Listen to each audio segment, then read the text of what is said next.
Video like जरूर कर लीजिए और ऐसे वीडियो लगातार फ्री में पाने के लिए चैनल को तुरंत सब्सक्राइब कर लीजिए और बेल आइकन को जरूर टैप कर लीजिए ताकि आगे भी सारे वीडियो आपको मिलते रहे। यूट्यूब में फॉलो करते हैं तो प्लीज ये वाला फ्री टेलीग्राम चैनल जरूर ज्वाइन कर लीजिएगा। सारे नोटिफिकेशन सारे अपडेट यहीं पे आते हैं, ध्यान रखिए।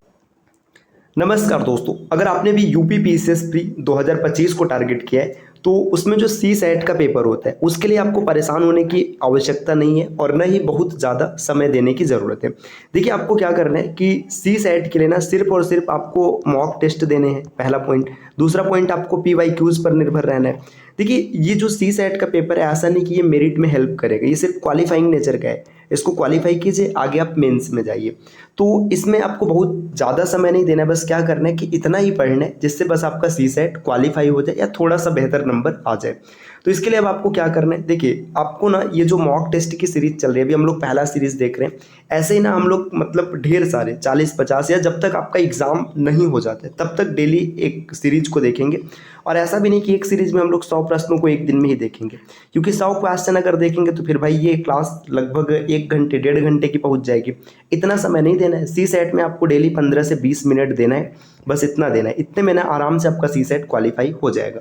हाँ, अगर किसी को मैथ्स और रीजनिंग के कॉन्सेप्ट नहीं आते हैं तो आप चैनल के प्लेलिस्ट पे जाइएगा, वहाँ पर आपको मैथ्स और रीजनिंग के कॉन्सेप्ट मिल जाएंगे जिन्हें आप सीख सकते हैं। रीजनिंग तो अभी RO के पेपर में भी हेल्प करेगा।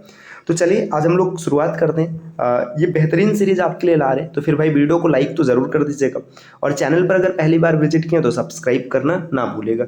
लेकिन साथियों, अगर आप कंप्लीट प्रिपरेशन करना चाहते हैं प्री में GS को और साथ ही साथ मेंस को भी तैयार करना चाहते हैं तो इसके लिए आपको स्टडी फॉर सिविल सर्विसेज के पेड कोर्सेज को फॉलो कर लेना चाहिए। अगर आप पेड कोर्स से जुड़ना चाहते हैं तो ये जो नंबर देख रहे हैं आप इनमें से किसी भी नंबर पर कॉल या फिर व्हाट्सएप कर कोर्स की जानकारी प्राप्त कर सकते हैं। ये ज्ञान सर का व्हाट्सएप नंबर है, आप यहाँ से व्हाट्सएप के माध्यम से भी जानकारी ले सकते हैं। अब हम लोग बढ़ते हैं प्रश्नों की ओर। देखिए, सी सेट में कुल 5 बिंदुओं के प्रश्न होते हैं तो इस सीरीज में आपको 5 बिंदु मिलेंगे। तो हम लोग एक एक दिन में 20-20 प्रश्नों को हल करेंगे। क्लास 15 मिनट 20 मिनट, कभी कभी बहुत लंबी होगी तो आधे घंटे तक चली जाएगी, इससे ज़्यादा नहीं होगी। देखिए, यहाँ पर पहला प्रश्न दिया है, प्रश्न संख्या 1 से 4 के लिए निर्देश है।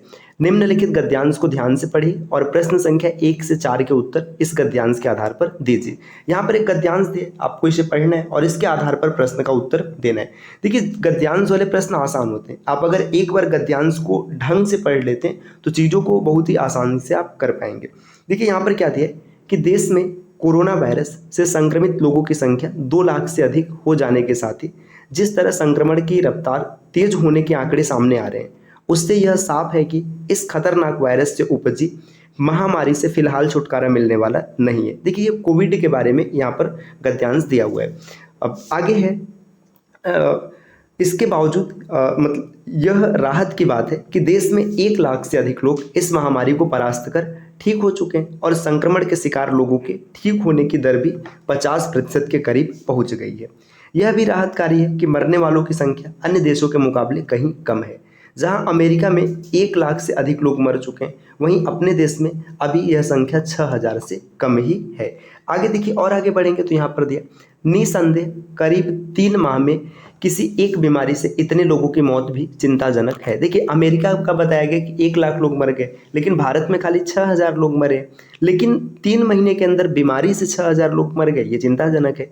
लेकिन अन्य देशों में होने वाली जनहानि को देखें तो यह रेखांकित होता है कि भारत कोरोना के भयावह कहर से एक बड़ी हद तक बचा हुआ है।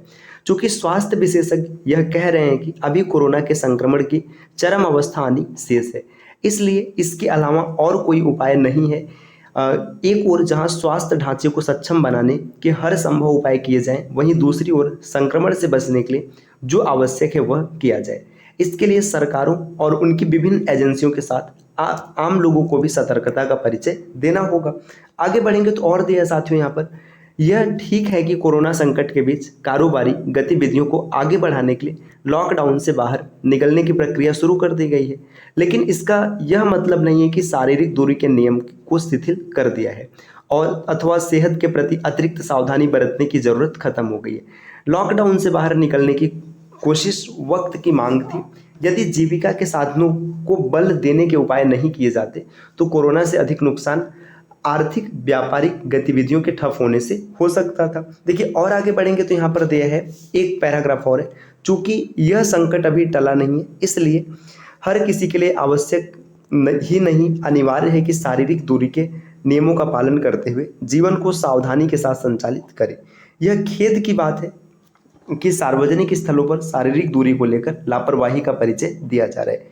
इसी तरह यह भी ठीक नहीं कि राज्य सरकारें अपने स्वास्थ्य तंत्र को दुरुस्त करने को लेकर तत्पर नहीं दिखती। इसके वजह वे तरह तरह के प्रतिबंधों का सहारा लेने लगती हैं।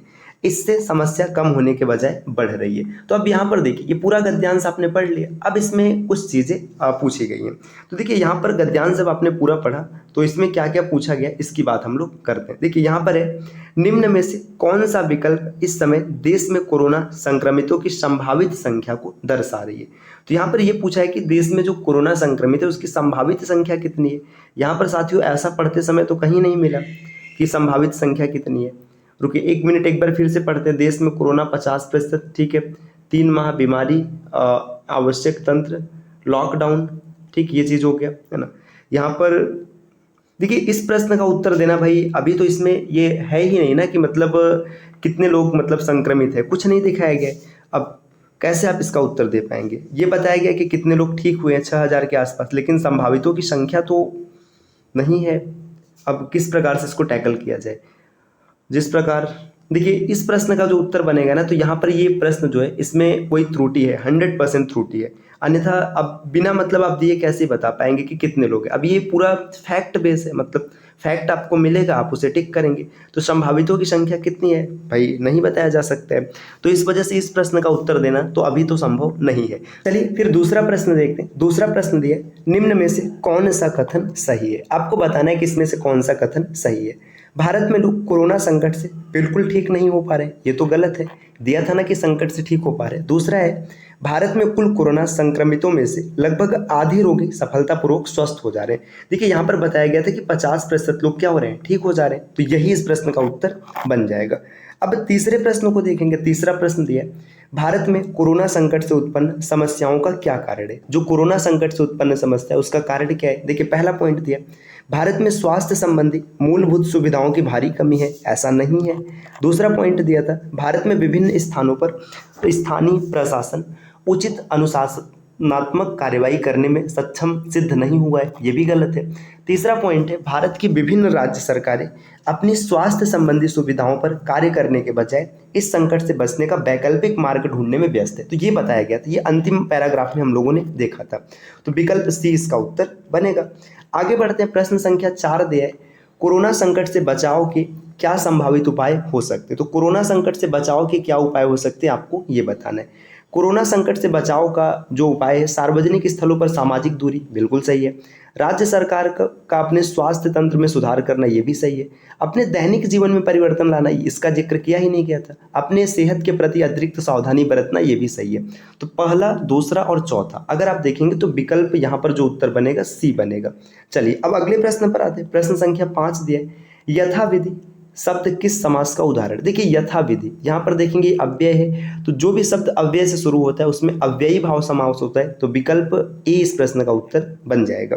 प्रश्न संख्या 6 देखेंगे दोस्तों, अटका बनिया दे उधार, लोकोक्ति का क्या अर्थ है। देखिए अटका बनिया दे उधार, ये क्या होता है, अपना काम निकालने के लिए सामने वाले की बात माननी पड़ती है। तो बिल्कुल सही है, अपना काम निकालने के लिए सामने वाले की बात माननी पड़ती है। प्रश्न संख्या 7 यहाँ पर दिया हुआ है, अगर आप देखेंगे सुकृति का विपरीतार्थक शब्द है। सुकृति, सुकृति का विपरीतार्थक होता है विकृति। तो विकल्प सी इसका उत्तर बनेगा।